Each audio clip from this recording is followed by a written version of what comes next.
क्योंकि आज का हमारा लेसन जो है स्टार्ट हो रहा है वो ट्रांजिशन मेटल्स। बेसिकली ये इस ट्रांजिशन मेटल से रिलेटेड मैं बहुत सारे लेसन आपके सामने अपलोड करूंगा। तो सबसे पहला जो टॉपिक मैं ट्रांजिशन मेटल का डिस्कस कर रहा हूँ वो ये है कि the electronic configuration of the elements and ions of D block element. मतलब आया कि जो इनकी इलेक्ट्रॉनिक कॉन्फ़िगरेशंस होती हैं और इनकी आयंस की जो इलेक्ट्रॉनिक कॉन्फ़िगरेशंस होती हैं वो क्या होती हैं। अच्छा, अगर मैं सबसे पहले एलिमेंट की बात करूं, जो सबसे पहला एलिमेंट हमारा है स्कैंडियम, जिसका एटॉमिक नंबर जो होता है वो होता है 21। तो हम इसकी इलेक्ट्रॉनिक कॉन्फ़िगरेशन लिखते हैं।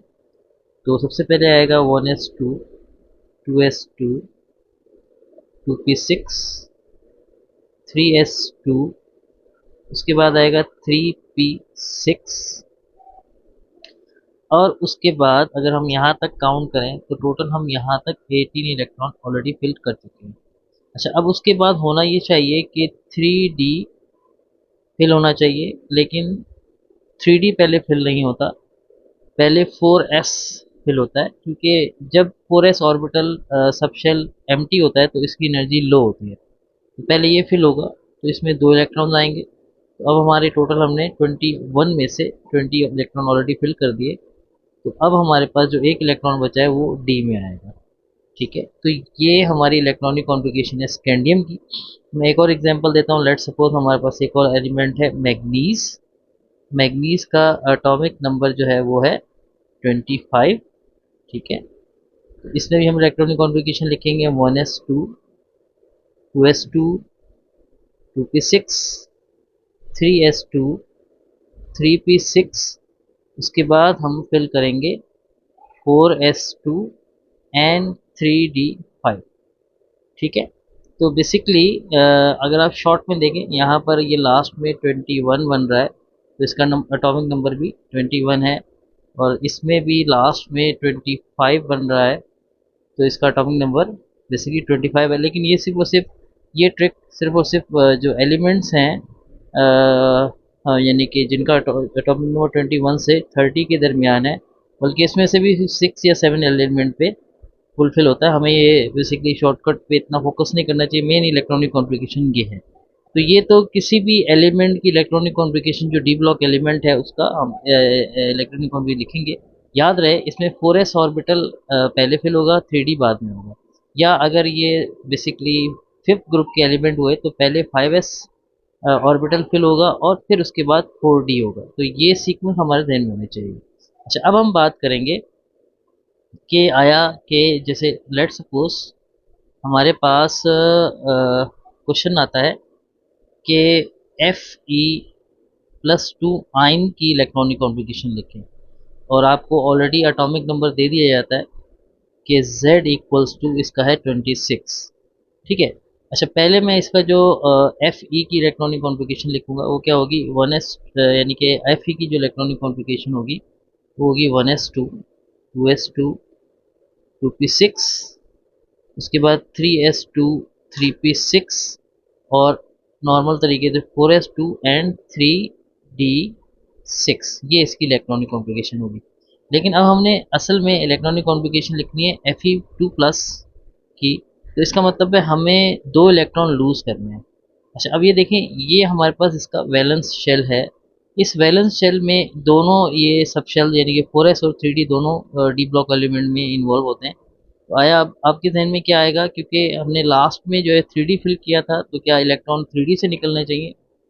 इसमें बिल्कुल ऐसा नहीं है। इसमें हमारे पास जो Fe+2 की ऑक्सीडेशन स्टेट है, ऑक्सीडेशन स्टेट कह रहा हूँ, इलेक्ट्रॉनिक कॉन्फ़िगरेशन है, वो बेसिकली इलेक्ट्रॉन कहाँ से रिमूव होते हैं? इलेक्ट्रॉन रिमूव होते हैं 4s से। तो ये हो जाएगा 4s 0 एंड 3d6। ठीक है, रूल ये है कि 4s ऑर्बिटल पहले फिल होगा जब हम इलेक्ट्रॉनिक कॉन्फ़िगरेशन लिखेंगे, और एम्प्टी भी पहले वही होगा जब हम आयन की इलेक्ट्रॉनिक कॉन्फ़िगरेशन लिखेंगे। यानी कि मैं ये कह सकता हूँ कि ये Fe+2 की electronic configuration 4s 0 and 3d6 होगी। या अगर ये Fe+3 की ऑक्सीडेशन स्टेट अगर हम लिखने जाएंगे तो उसमें भी पहले 4s 0 आएगा, फिर आएगा 3d5, मतलब d से इलेक्ट्रॉन बाद में लूज होंगे। मैं एक और एग्जांपल देना चाहूँगा यहाँ पर। लेट सपोज हमारे पास एक एलिमेंट है जिंक, ठीक है। तो जिंक की जो एटॉमिक नंबर है वो है 30। तो हम इसकी इलेक्ट्रॉनिक कॉन्फ़िगरेशन लिखते हैं 1s2, 2s2, 2p6, 3s2, 3p6। उसके बाद आएगा 4s2 एंड 3d10। ठीक है, ये जिंक का इलेक्ट्रॉनिक कॉन्फ़िगरेशन। लेकिन अगर हमसे कहा जाता है कि जिंक 2 प्लस की इलेक्ट्रॉनिक कॉन्फ़िगरेशन लिखें, तो ये बिल्कुल सिमिलर लगेगी। लास्ट में ये हो जाएगा 4s0 एंड 3d10, मतलब 4s ऑर्बिटल से पहले इलेक्ट्रॉन लूज होंगे। फिर अगर और इलेक्ट्रॉन लूज होने की बात होगी तो वो फिर 3d से होगी। अच्छा, ये एक चीज़ एडिटिवली मैं यहाँ ऐड कर दूँ कि मैं यहाँ पर बार बार 4s के साथ जो है वो ज़ीरो मेंशन कर रहा हूँ, ठीक है। ये ज़रूरी नहीं है कि आप 4s के साथ 4s मेंशन ही करें, मतलब अगर जो ऑर्बिटल एम्प्टी हो जाए उसको लिखने की भी ज़रूरत नहीं है। तो इसकी जो इलेक्ट्रॉनिक कॉन्फ़िगरेशन 3d10 तक आएगी और इसमें कोई 4s ऑर्बिटल नहीं होगा। ओके, नेक्स्ट हमारे पास जो टाइप ऑफ इलेक्ट्रॉनिक कॉन्फ़िगरेशन है उसमें कुछ एलिमेंट्स हैं जो एनॉमनस बिहेवियर शो करते हैं इलेक्ट्रॉन फिलिंग में, जैसा कि मैंने अभी एक्सप्लेन किया। उसमें जो सबसे पहला एलिमेंट है वो क्रोमियम और दूसरा एलिमेंट है कॉपर। तो पहले हम कॉपर कैसे डेविएट करता है या क्रोमियम कैसे करता है उसको डिस्कस कर लेते हैं। तो पहले हम बात करते हैं क्रोमियम। क्रोमियम जिसका एटॉमिक नंबर होता है 24। अगर हम इसकी नॉर्मल तरीके से इलेक्ट्रॉनिक कॉन्फ़िगरेशन लिखें तो वो होगी 1s2, फिर आएगा 2s2, 2p6, 3s2, 3p6 and होना ये चाहिए 4s2 एंड 3d4।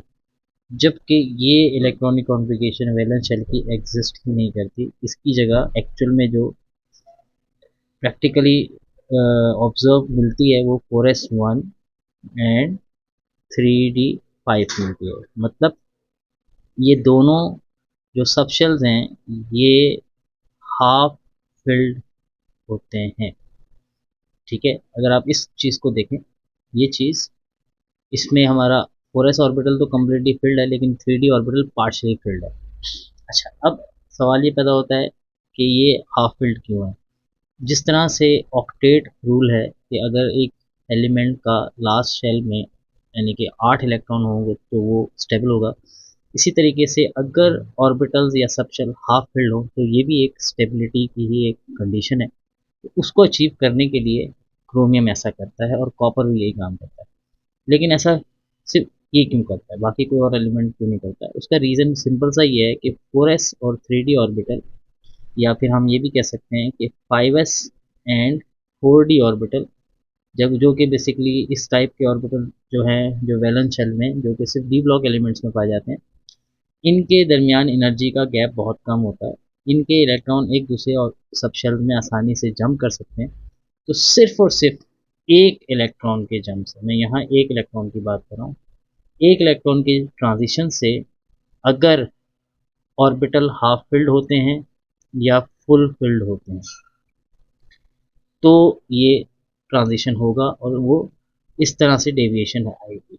तो क्रोमियम के केस में तो जब एक इलेक्ट्रॉन का ट्रांजिशन होता है तो दोनों ऑर्बिटल हाफ फिल्ड होते हैं। लेकिन अगर हम कॉपर की बात करें, कॉपर जिसका एटॉमिक नंबर है 29, इसकी इलेक्ट्रॉनिक कॉन्फ़िगरेशन अगर हम लिखते हैं तो हम लिखेंगे 1s2, 2s2, 2p6, फिर होगा 3s2, 3p6 और होना ये चाहिए 4s2 एंड 3d9। लेकिन अगर आप गौर से देखें, सिर्फ और सिर्फ 4s से अगर एक इलेक्ट्रॉन जो है वो 3d में जंप कर जाए तो क्या होगा, 4s1 एंड 3d10 हो जाएगा, सिर्फ एक इलेक्ट्रॉन के जंप करने की वजह से। अच्छा, एक इलेक्ट्रॉन का जंप हुआ तो ये क्या हो गया, ये तो हो गया हाफ फिल्ड और ये आपका फुल फिल हो गया। मतलब एक किस्म का इसने एक ग्रेटर स्टेबिलिटी की कंडीशन हासिल कर ली।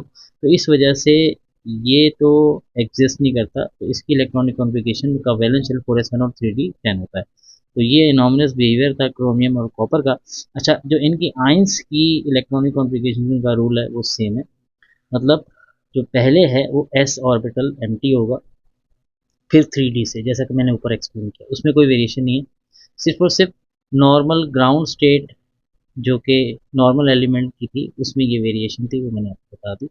होप आपको ये इलेक्ट्रॉनिक कॉन्फ़िगरेशन डी ब्लॉक की समझ में आएगी। अब नेक्स्ट टॉपिक हम नेक्स्ट वीडियो में डिस्कस करेंगे। Thank you.